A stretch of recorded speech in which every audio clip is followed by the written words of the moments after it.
I normally say that I am a breast cancer survivor.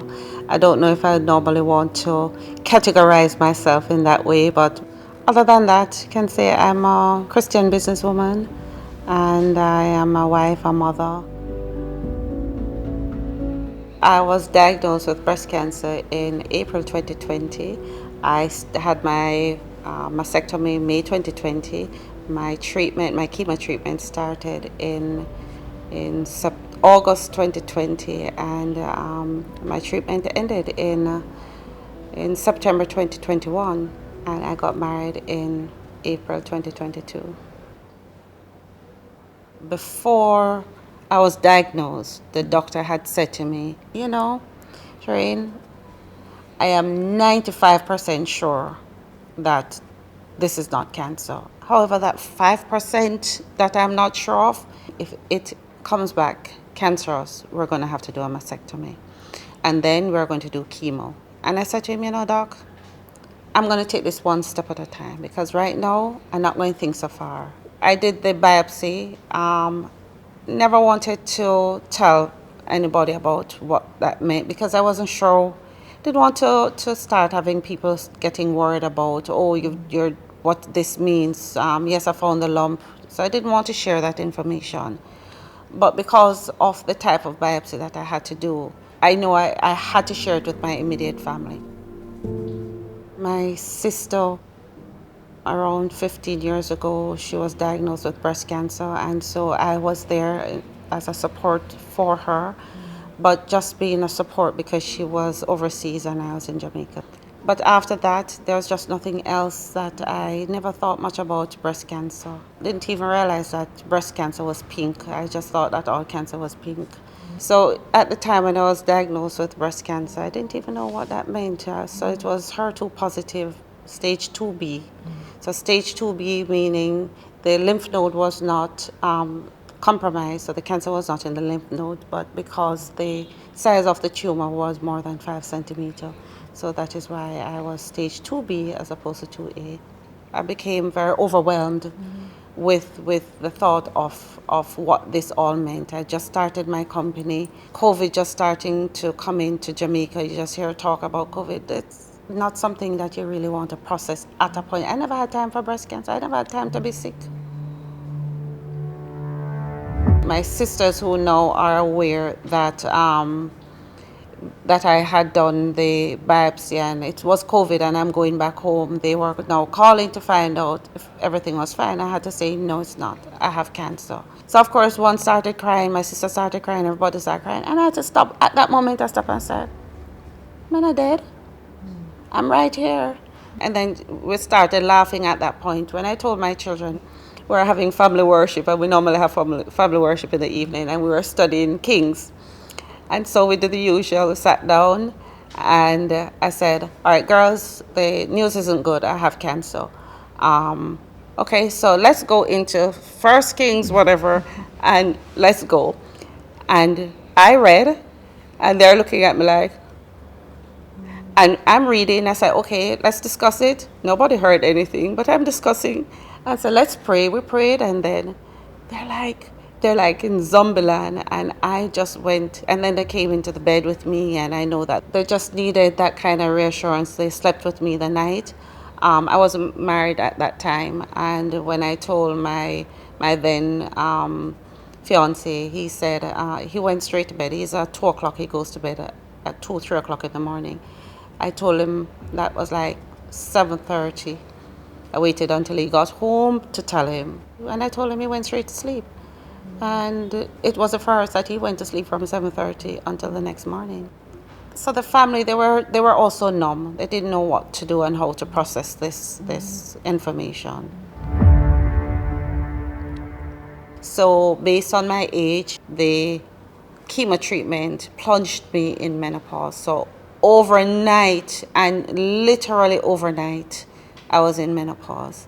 So you have heat flash, you have vaginal dryness, and sometimes people don't want to even talk about that. But just to even go through having a pap smear while you're going through with vaginal dryness, it really is an uncomfortable feeling. I didn't even recognize that I was starting to get very anxious. The least thing would have triggered me. I had put on weight, so that was different from persons who were losing weight when they went through chemo. I had hair loss. Yes, I know the hair was going to go, and I prepared myself by cutting the hair, but when the hair started coming out in clumps, that was really hard. It aged me. My skin, it hurt. The skin actually was so dry at points in time that it actually hurt. My mouth was dry. I had mouth sore,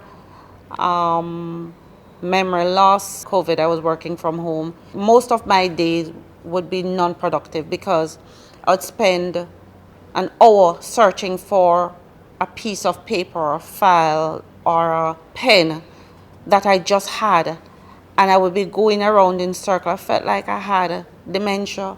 I felt I just felt a little crazy. It was overwhelming because I can't explain myself. I was repeating my words, and the worst thing you could tell me is you're repeating yourself. So I became very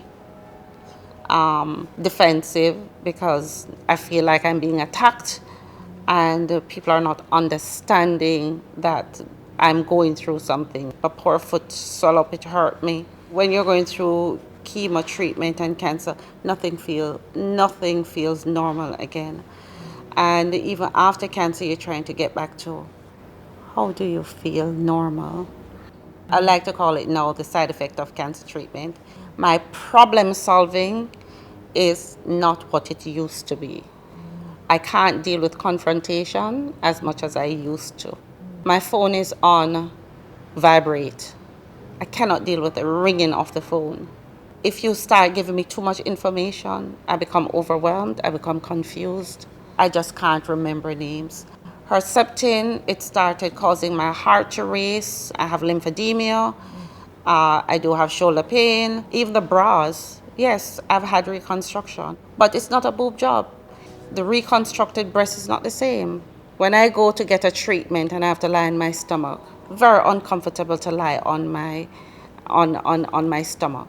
The pain in the arm and pain under the arm where the lymph nodes have been removed, and you just know that you're constantly having discomfort in your body. It's a traumatic experience you've gone through. And I suppose we don't really look at it that way to say, you know what, this is trauma. And I think now talking to you about it, that is what is coming out to me, that, it's a trauma. I was never recommended to get any emotional treatment. I would more be finding support from my inner circle. A friend of mine would say to me, look for the light at the end of the tunnel. And she would call me every day and she'd say, Cherane, you see the light at the end of the tunnel? And I would say, no. And then another week or 2 weeks, she'd come by and say, the light at the end of the tunnel? I would say, no. And finally, I could see a little peeny wally peep out, and she didn't have to ask me. I was able to say to her, I can see a little tiny light at the end of the tunnel. And then the thing is that the light got bigger and bigger and bigger. And so for persons who are going through the journey, it is true, there is a light at the end of the tunnel.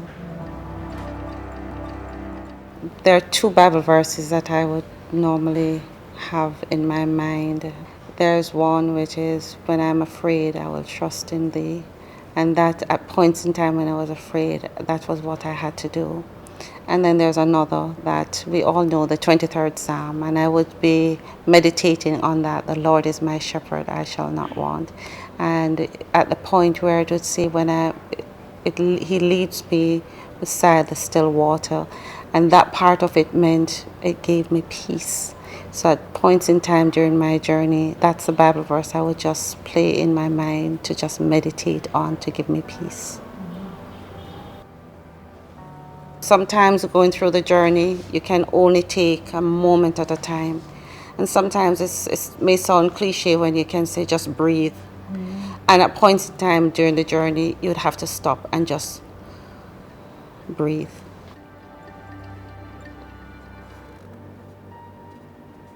The journey has now brought me full circle to here. I now look at awareness differently. I am not afraid to wear my lymphedema sleeves, and my sleeves will at point in time match whatever outfit I'm wearing, so that when persons ask me about my sleeve, I would be able to say, no, it's not a sports sleeve, it is a lymphedema sleeve, and then it would lead me to have a conversation. It has led me to think about what about the other cancer that is out there that people are not even talking about, but people are suffering in silence. So my awareness has brought me to opening a store, My Cancer Essentials. My Cancer Essentials is really providing the softer side of cancer care to persons who are going through cancer, and not just breast cancer, but all cancer types.